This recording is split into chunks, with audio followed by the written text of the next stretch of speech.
میخوام داستانی تعریف کنم، داستان مرفع بیدرد. وقتی که مرد حتی یک نفر هم توی محل ما ناراحت نشد. بچه‌های محل اسمشو گذاشته بودند مرفع بیدرد و بیکس.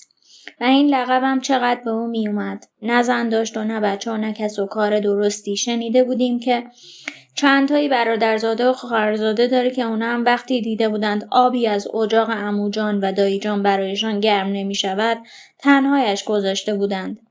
وقتی که مرد، من و 3-4 تا از بچه‌های محل که می‌دانستیم ثروت عظیم و بیکرانش بی صاحب می‌ماند، بدون اینکه بگذاریم کسی از همسایه‌ها بفهمد، شب اول با ترس و لرز زیاد وارد خانه‌اش شدیم و هرچه پول نقد داشت بلند کردیم.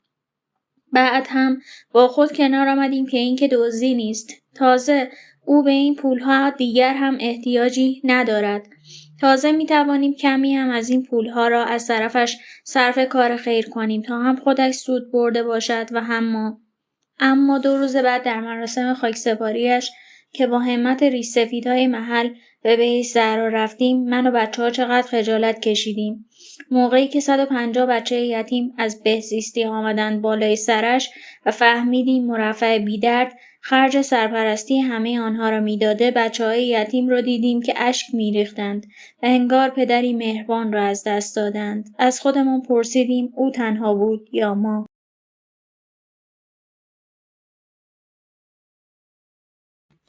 میخوام داستانی تعریف کنم، داستان مداد سیاه. از 2 مرد 2 خاطره متفاوت از گم شدن مداد سیاهشان در مدرسه شنیدم. مرد اول میگفت 4م ابتدایی بودم. در مدرسه مداد سیاهم را گم کردم. وقتی به مادرم گفتم سخت مرا تنبیه کرد و به من گفت که بی‌مسئولیت و بی‌حواس هستم. آنقدر تنبیه مادرم برایم سخت بود که تصمیم گرفتم دیگر هیچ وقت دست خالی به خانه برنگردم و مدادهای دوستانم را بردارم. روز بعد نقشه‌ام را عملی کردم. هر روز 1-2 مداد کش می‌رفتم تا اینکه تا آخر سال از تمامی دوستانم مداد برداشته بودم. ابتدای کار خیلی با ترس این کار را انجام می‌دادم، ولی کم کم بر ترسم غلبه کردم و از نقشه‌های زیادی استفاده کردم تا جایی که مدادها را از دوستانم می‌دزدیدم و به خودشان می‌فروختم. بعد از مدتی این کار برایم عادی شد. تصمیم گرفتم کارهای بزرگتر انجام دهم و کارم را تا کل مدرسه و دفتر مدیر مدرسه گسترش دادم. خلاصه آن سال برایم تمرین عملی دزدی حرفه‌ای بود تا اینکه حالا تبدیل به یک سارق حرفه‌ای شدم.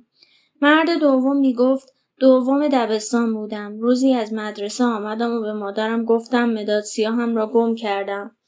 مادرم گفت خب چه کار کردم بدون مداد؟ گفتم از دوستم مداد گرفتم. مادرم گفت خوبه و پرسید که دوستم از من چیزی نخواست، خوراکی یا چیزی؟ گفتم نه، چیزی از من نخواست. مادرم گفت پس او با این کار سعی کرده به دیگری نیکی کند. ببین چقدر زیرک است. پس تو چرا به دیگران نیکی نکنی؟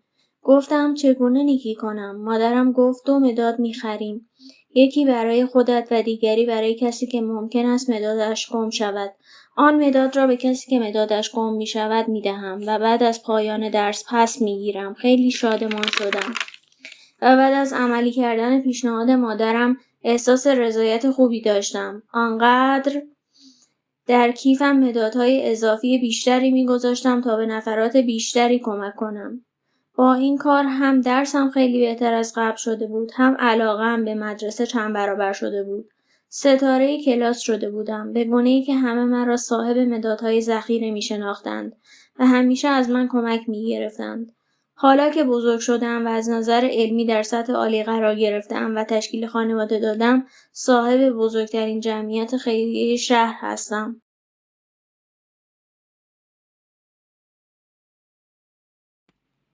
میخوام داستانی تعریف کنم. داستان نیکی‌ها به ما باز میگردند. پسر به سفر دوری رفته بود و ماه‌ها بود که از او خبری نداشتند. مادرش دعا میکرد که او سالم به خانه بازگردد. مادر او هر روز به تعداد اعضای خانواده‌اش نان میپخت و همیشه 1 نان اضافه هم میپخت و پشت پنجره میگذاشت تا رهگذری گرسنه که از آنجا میگذشت نان را بردارد.